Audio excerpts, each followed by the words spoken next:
कोलकाता से करीब 17 किलोमीटर दूर हुगली का एक शांत मोहल्ला। 17 अप्रैल की दोपहर थी। श्रेयस की कजिन बहन घर पहुंची।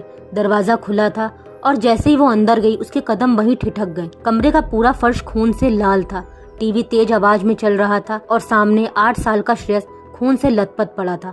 उसके हाथ की नसें कटी हुई थी, सिर पूरी तरह कुचला हुआ और शरीर पर चोट के गहरे निशान थे। पुलिस पहुंची और जो देखा उससे सबका दिल कांप गया। लेकिन घर की हालत कुछ अजीब सी थी। दरवाजे या खिड़की पर जबरन घुसपैठ के कोई निशान नहीं थे। कीमती सामान अपनी जगह पर था और घर का डॉग जिसे हर अनजान इंसान पर भौंकने की आदत थी वो भी उस वक्त चुप था।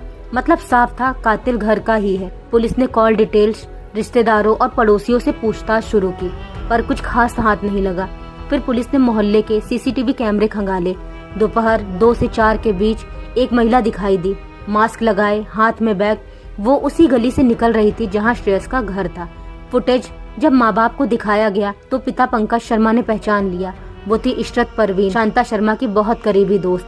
पुलिस को शक हुआ कि कहीं पंकज और इशरत के बीच अफेयर तो नहीं, लेकिन पंकज की कॉल डिटेल क्लीन निकली। फिर इशरत की कॉल डिटेल निकाली गई और वहीं से कहानी पलट गई। मर्डर वाले दिन उसका फोन पूरे 7 घंटे तक बंद था और रोज रात को वो घंटों बात करती थी शांता से। अब शक दोनों पर गया। दोनों को हिरासत में लिया गया। लंबी पूछताछ के बाद शांता टूट गई। उसने कहा, हाँ मैंने ही अपने बेटे को मारा है, इशरत के साथ मिलकर। पुलिस भी हैरान रह गई। एक माँ अपने ही बेटे की कातिल, आखिर क्यों? उस दिन जब श्रेयस स्कूल से घर लौटा तो उसने अपनी ही माँ को इशरत के साथ आपत्तिजनक हालत में देख लिया था। एक 8 साल का बच्चा जिसने अचानक देख लिया कि उसकी माँ वह नहीं जो वो सोचता है। वो परेशान रहने लगा, माँ से झगड़ने लगा। शांता को डर था कि बेटा ये बात किसी को बता देगा और उसकी इज्जत मिट्टी में मिल जाएगी, और उसी डर ने उसे हैवान बना दिया।